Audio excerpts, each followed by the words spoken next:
Assalamualaikum warahmatullahi wabarakatuh. Perkenalkan, saya Cindy Salsa Kirana. Pada kesempatan kali ini, saya akan mempresentasikan mengenai praktikum fisika kesehatan dan sistem percacahan sebagai penugasan untuk ujian akhir semester. Untuk materi yang pertama yaitu Multi-Channel Analyzer, MCA, dan radiasi sinar gamma. Oke, tujuan dari praktikum ini yaitu yang pertama untuk mengetahui fungsi dan cara kerja dari multi-channel analyzer, yang kedua yaitu untuk mengetahui puncak energi suatu sumber sinar gamma, dan yang ketiga untuk mengidentifikasi logam yang efektif untuk mengabsorpsi sinar gamma. Nah, MCA itu sendiri merupakan alat yang berperan dalam mengkonversi sinyal analog atau amplitude pulsa menjadi nilai digital yang sesuai. Nilai ini dapat disimpan atau ditampilkan untuk memeriksa spektrum tinggi pulsa. Khususnya dalam teknologi nuklir, MCA digunakan untuk mengukur spektrum energi dari sumber radioaktif. Alat dan bahan yang digunakan dalam praktikum ini diantaranya yaitu ada sumber gamma, yaitu yang digunakan adalah CS137, lalu ada PB dengan ketebalan 1 mm, 3 mm, dan 5 mm, lalu ada sensor Casey, ada detektor sintilasi, power supply 1,5 kV, tiang penyangga dan penjepitnya, dan yang terakhir ada komputer.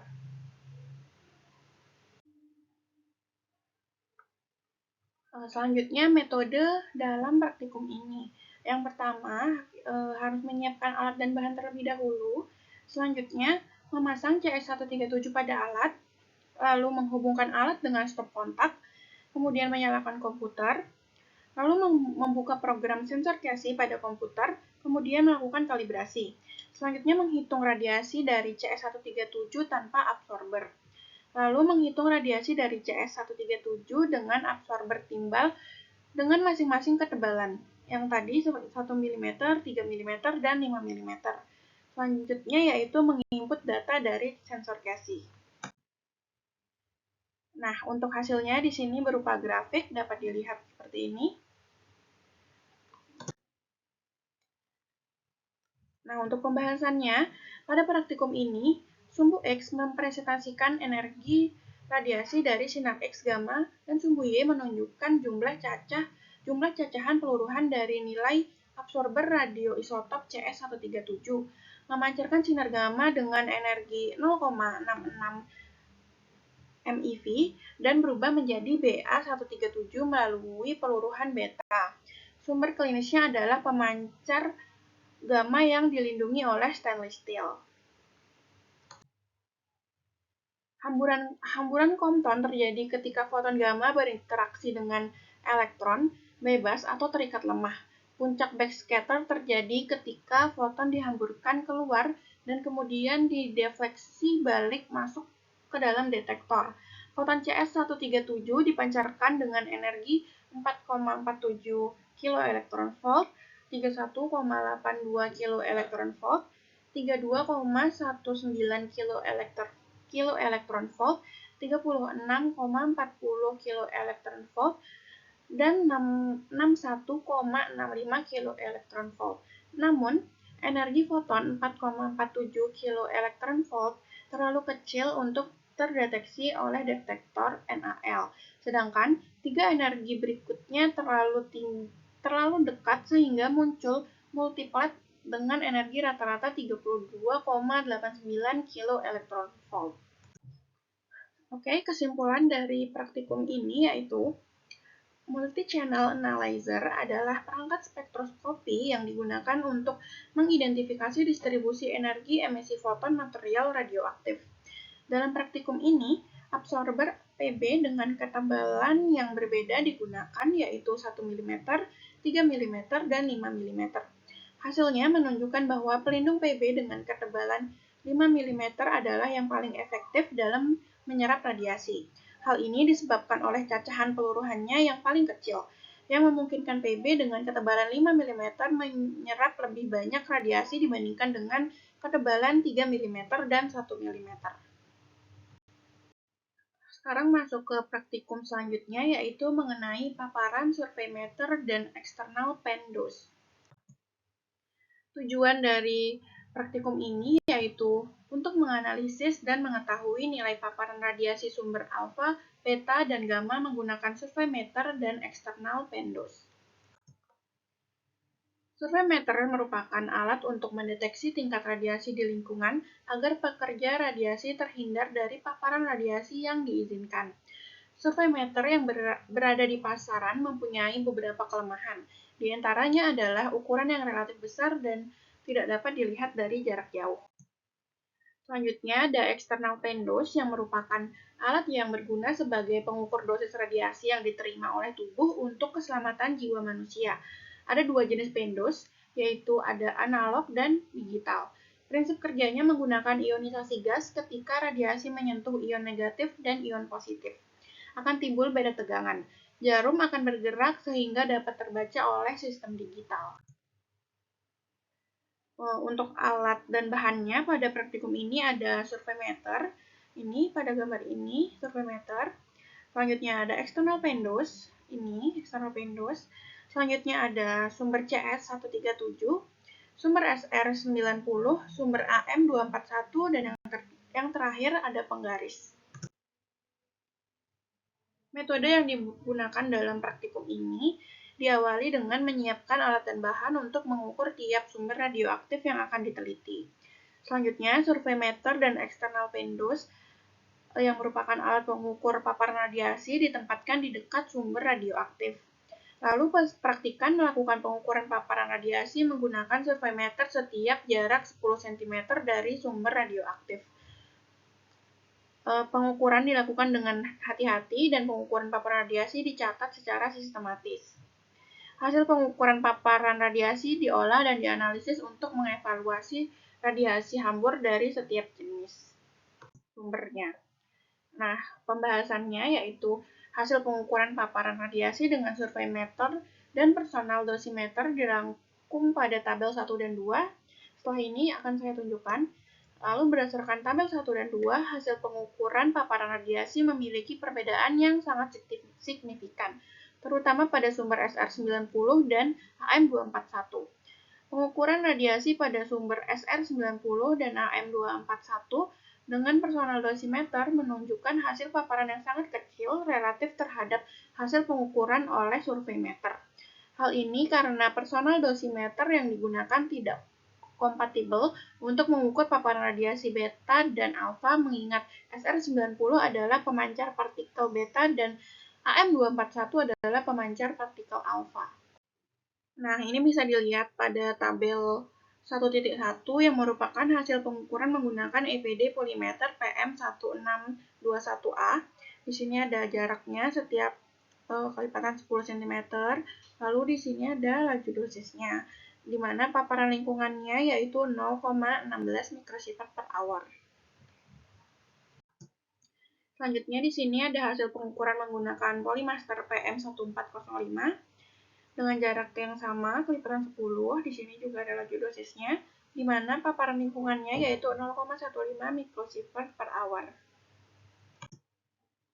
Nah, kesimpulan dari praktikum ini yaitu berdasarkan hasil dan analisis dari praktikum ini dapat ditarik kesimpulan bahwa external pendos hanya bisa mendeteksi sinar X dan sinar gamma, tidak compatible untuk sinar alfa dan sinar beta.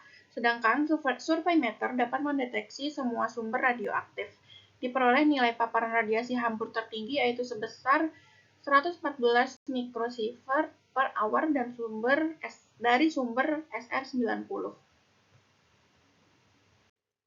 Selanjutnya lanjut ke praktikum ketiga, yaitu ada laju paparan radiasi hambur menggunakan surveimeter.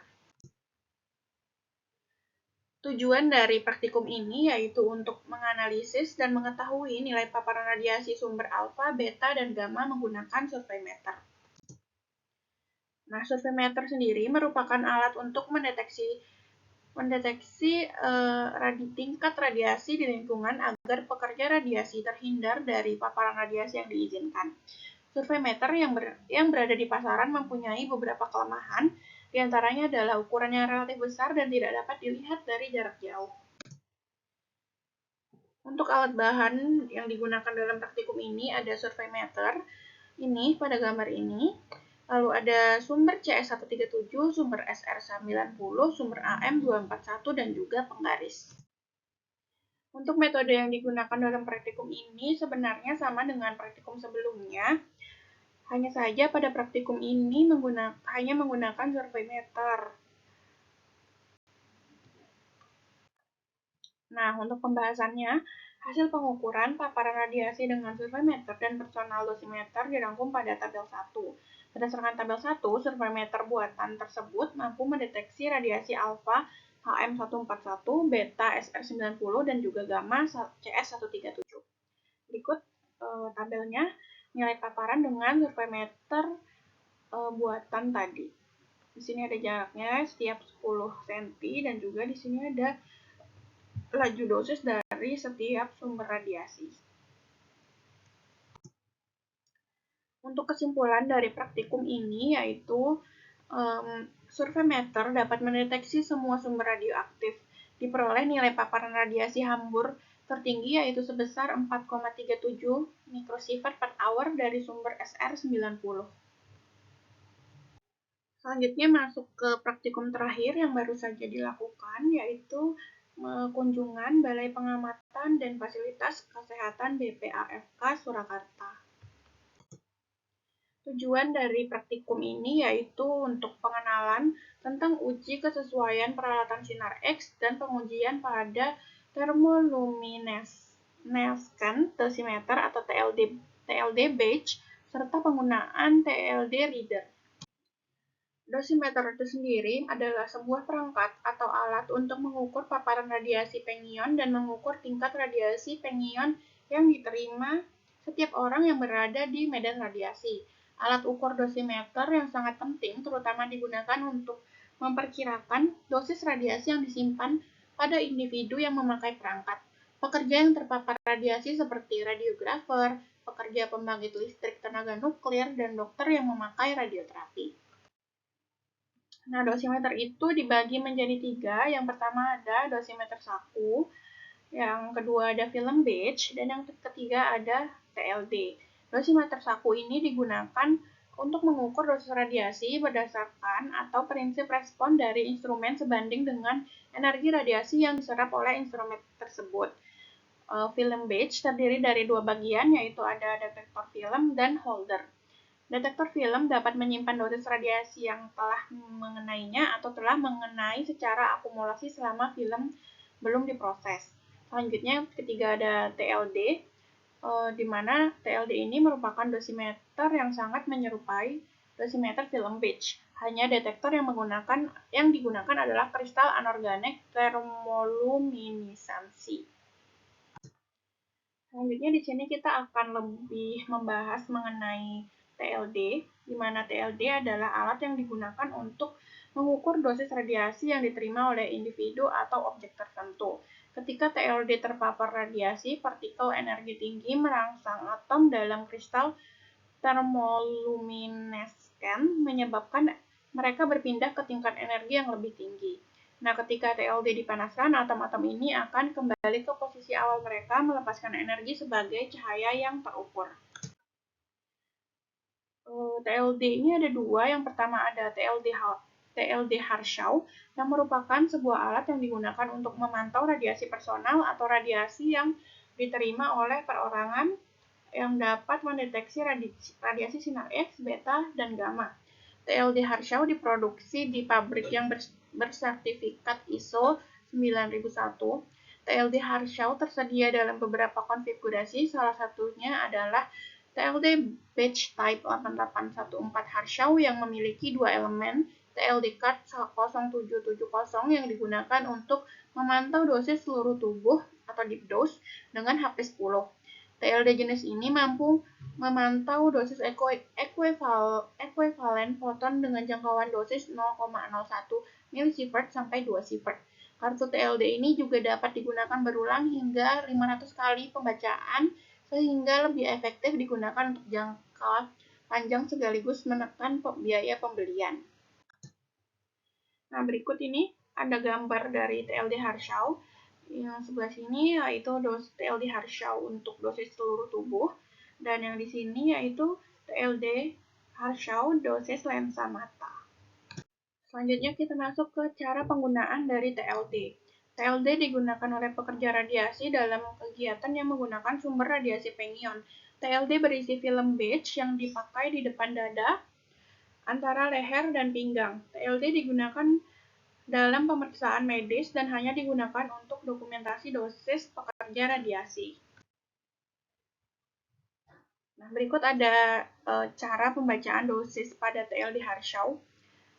Yang pertama yaitu menyiapkan TLD yang telah dipapar radiasi, selanjutnya menyalakan berturut-turut stabilizer dan gas, lalu mengecek barometer, mencatat nilai yang ditunjukkan barometer, memastikan barometer 2 menunjukkan nilai 20 PSI, membuka gas dengan gas flow 1 liter per menit. Lalu menyalakan reader, menunggu hingga 45 menit. Selanjutnya meletakkan TLD pada tray akrilik, lalu membuka program WinRAMS, membuka file atau membuka file baru. Lalu mengklik read pada toolbars dan memberi nama pada grup dan mengklik start. Lalu mengukur PMT noise, selanjutnya mengukur reference light. Selanjutnya, setelah tampak status, loading dosimeter A01 membuka drawer dan memasukkan TLD tepat di tengah planchet, lalu menggunakan vakum untuk memindahkan TLD. Selanjutnya, menutup drawer hingga tampilan drawer close, kemudian menekan read pada reader, lalu menunggu sampai temperatur yang ditujukan pada komputer turun hingga di bawah 500 derajat Celcius, lalu read untuk yang kedua kalinya.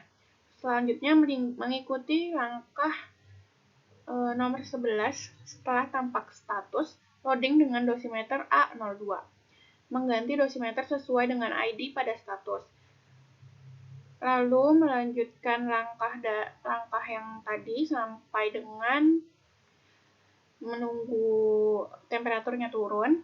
Lalu setelah selesai membaca dosimeter, memunculkan dialog box, mengklik stop, kemudian done. Untuk melihat data, mengklik search, pilih grup ID. Nah, untuk penggunaan TLD ini diperlukan jaminan mutu, di mana yang pertama yaitu ada kalibrasi alat TLD reader dilakukan setiap 1 tahun sekali, di mana kalibrasi ini meliput pengecekan stabilitas TLD reader, verifikasi fisik, sensitivitas, respon TLD secara periodik, dan uji stabilitas kurva kalibrasi. Lalu dicek antara merupakan salah satu jaminan mutu yang dilakukan semasa pertengahan kalibrasi. Yang ketiga ada uji banding. Uji banding atau program interkomparisasi merupakan salah satu jaminan mutu eksternal yang diselenggarakan oleh LDSS atau Laboratorium Dosimeter Standar Sekunder PT KMR. Dengan mengikuti program interkomparasi laboratorium dapat menunjukkan kompetensinya kepada lembaga akreditas atau pihak yang ketiga. Selanjutnya ada akreditas yang merupakan suatu pengakuan kompetensi berdasarkan standar yang telah ditetapkan oleh lembaga tertentu yang berwenang agar laboratorium dapat bekerja. Syarat untuk mendapatkan akreditasi harus memenuhi jaminan mutu internal dan eksternal. Apabila salah satu dari jaminan mutu internal atau eksternal tidak memenuhi syarat, maka kemungkinan akreditasi laboratorium harus dicabut.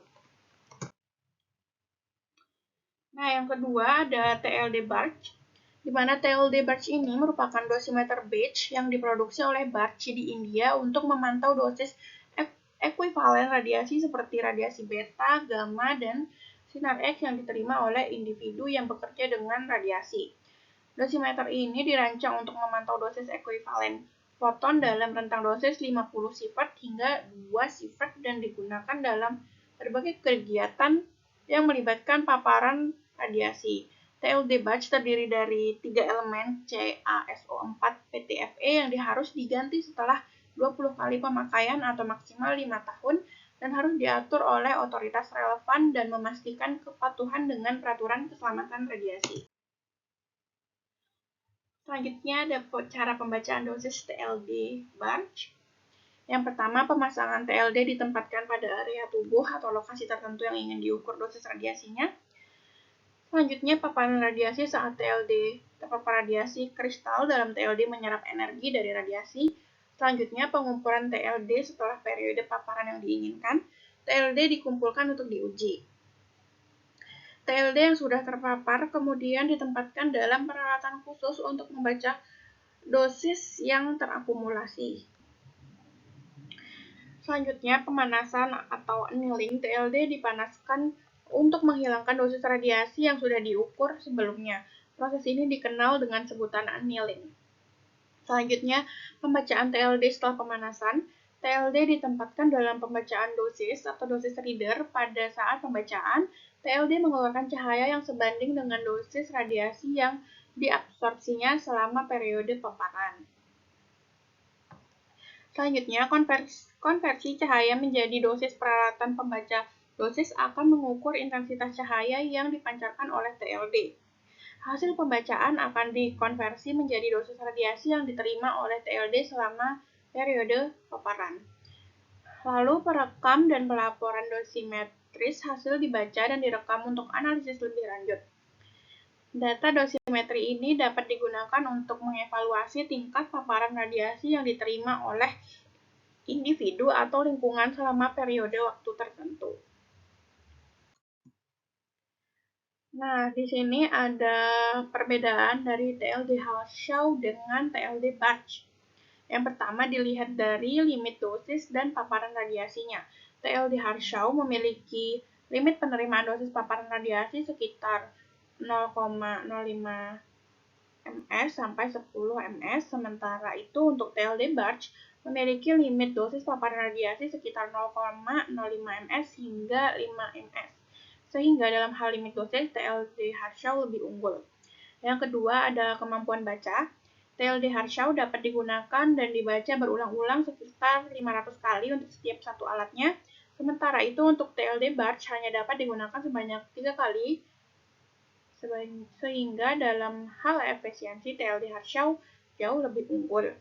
Nah, selanjutnya dari segi harga, TLD Harshau memiliki kualitas dan efisiensi yang lebih tinggi daripada TLD batch. Tidak heran jika harganya sangat mahal.